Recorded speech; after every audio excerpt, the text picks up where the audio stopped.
नमस्कार प्यारे साथियों, कैसे हैं आप सभी। उम्मीद करता हूं आप सभी बेहद अच्छे होंगे और आप सभी अपने यूपी पुलिस के एग्जाम में जी जान से लगे हुए होंगे। दोस्तों, जैसे कि आप सभी को पता है यूपी पुलिस का एग्जाम फरवरी में होना है। संभावित डेट मेरे भाई 18 फरवरी है, आप सभी को पता ही होगा।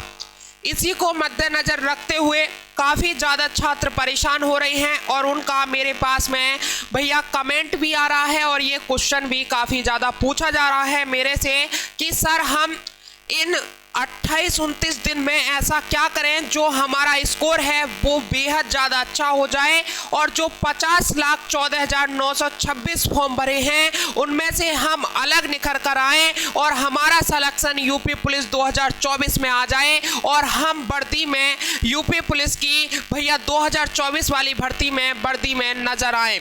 तो स्टूडेंट्स, आपको कुछ भी नहीं करना है, सिर्फ और सिर्फ भैया इस सेशन को देखना है लास्ट तक, बिल्कुल भी स्किप नहीं करना है। आज के इस सेशन में मात्र 3 ऐसे फॉर्मूलाज बताने वाला हूं जिन्हें आप आज से अगर फॉलो करते हैं तो आपका जो भैया स्कोर है वो काफ़ी ज़्यादा बेहद अच्छा होने वाला है। गारंटी के साथ कह रहा हूं मैं, अगर आपने ये सेशन पूरा देखा और उसके बाद में जो मैं 3 फॉर्मूलाज बताने आया हूं उन्हें अगर आपने आज से ही फॉलो कर लिया तो भैया यूपी पुलिस 2024 में आपका स्कोर बेहद अच्छे होने वाला है और आपका भैया सिलेक्शन भी गारंटी के साथ होगा। ठीक है, तो चलिए जानते हैं। लेकिन उससे पहले अगर आपने रीपॉइंट क्लासेस को सब्सक्राइब नहीं किया है तो प्लीज मेरे भाई रीपॉइंट क्लासेस को सब्सक्राइब कर लीजिए ऐसी मोस्ट अपडेटेड इंफॉर्मेशन पाने के लिए। ठीक है, तो चलिए जानते हैं मेरे भाई ऐसे क्या 3 फॉर्मूलाज हैं जो मैं आपको बताने वाला हूं।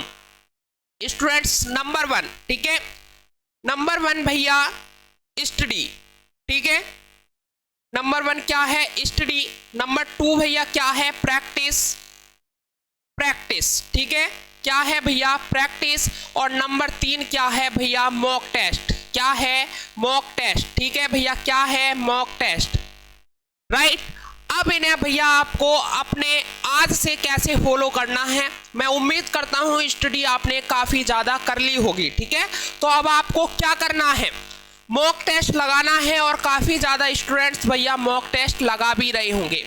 अब मॉक टेस्ट से भैया क्या फ़ायदा होगा? अब जैसे कि आपने स्टडी करी है, अब मॉक टेस्ट से आपको पता लगेगा कि आपकी गलती कहाँ पर हो रही है। ठीक है, जैसे कि आपकी गलती भैया मैथ में हो रही है, राइट, कि आपके मार्क्स जो हैं मैथ में कम आ रहे हैं और किस टॉपिक में, जैसे मैं बात करूं तो नंबर सिस्टम में आपके कम नंबर आ रहे हैं मॉक टेस्ट देने पर। तो मेरे दोस्त, आपको क्या करना है? नंबर सिस्टम को आप दोबारा से पढ़ें। क्या भैया? नंबर सिस्टम को आपको दोबारा से पढ़ना है और उसके बाद में भैया प्रैक्टिस करनी है।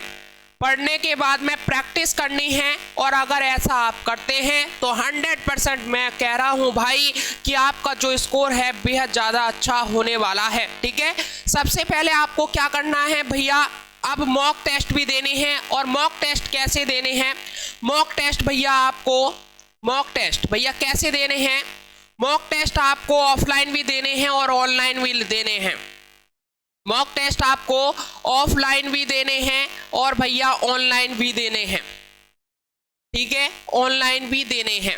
ऑफलाइन से क्या फायदा होगा? ऑफलाइन से एक तो आप OMR सीट पर दीजिए। ठीक है, मॉक टेस्ट जो देंगे आप ऑफलाइन जो है भैया OMR सीट पर दीजिएगा, उससे क्या बेनिफिट होगा? आपका OMR भी आपको भरना आएगा।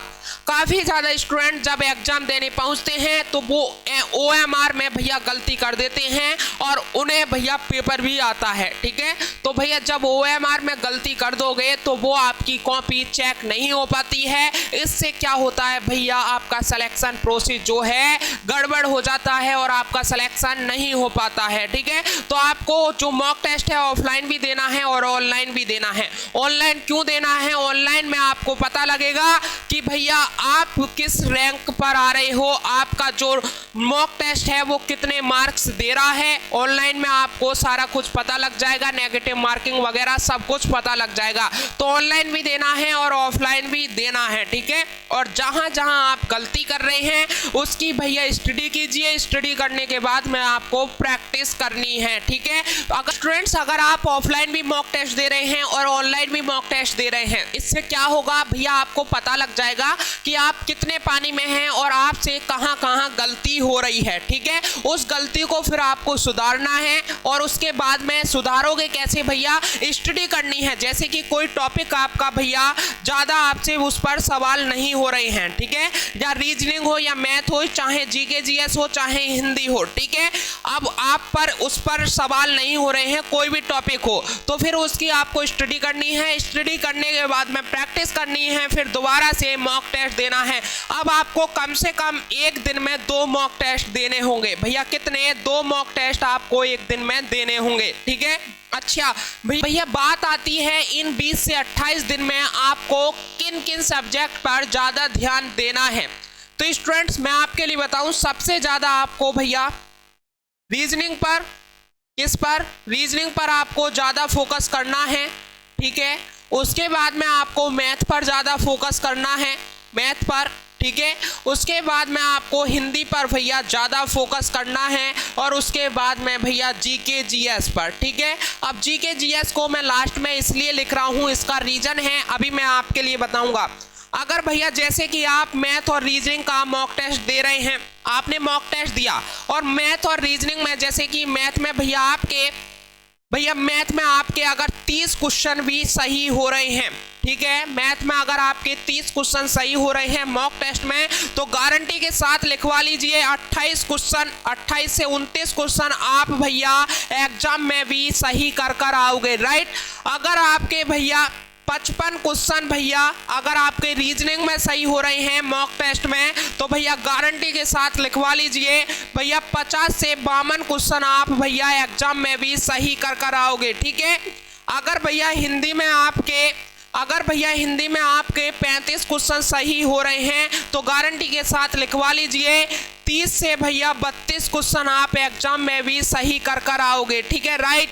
अगर आपके जीके जीएस में मॉक टेस्ट में भैया 25 क्वेश्चन ठीक हो रहे हैं, तो गारंटी के साथ कह रहा हूं भैया एग्जाम में 15 क्वेश्चन ही ठीक कर आओगे आप। जीके जीएस का कोई तोड़ नहीं है, जीके जीएस आपसे कहां से पूछ ली जाए, आप कितना भी याद कर लीजिए भैया, जीके जीएस में 100% बच्चा गलत कर ही आता है। इसलिए जो आपको भैया ज़्यादा फोकस करना है रीजनिंग मैथ पर कीजिएगा। अगर आपने रीजनिंग मैथ को अच्छे से पकड़ लिया, अगर आपके भैया अच्छा स्कोर हो रहा है रीजनिंग और मैथ में, तो गारंटी के साथ कह रहा हूं भैया एग्जाम में भी भैया आपका अच्छा स्कोर होगा भैया रीजनिंग और मैथ और हिंदी में, ठीक है। जीके जीएस पर आप इतना फोकस ना करें, हाँ हालांकि पढ़ते रहें जीके जीएस को, जीके जीएस पर इतना ज़्यादा फोकस ना करें। जो स्टूडेंट्स कहते हैं ना हम कि जीके जीएस कहीं से भी आ जाए, हम 37 के 37 क्वेश्चन जीके जीएस में कर आएंगे, एग्जाम में वो भी गलत कर आते हैं। जीके जीएस के ज़्यादा से ज़्यादा 20-25 क्वेश्चन ही जीके जीएस कर पाते हैं। तो स्टूडेंट्स आपको ज़्यादा से ज़्यादा मैथ, रीजनिंग भैया हिंदी पर फोकस करना है और उसके बाद में जीके जीएस पर फोकस करना है। तो स्टूडेंट जल्दी से बताइएगा आज का सेशन कैसा लगा।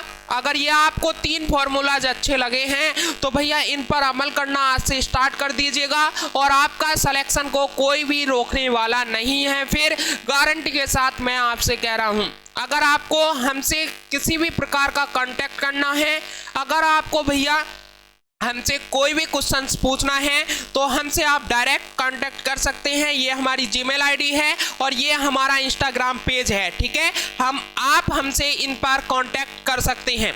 तो स्टूडेंट्स आज के लिए इतना ही, फिर मिलते हैं एक और नेक्स्ट सेशन के साथ में। जब तक के लिए जय हिंद, जय भारत, वंदे मातरम। थैंक यू दोस्तों।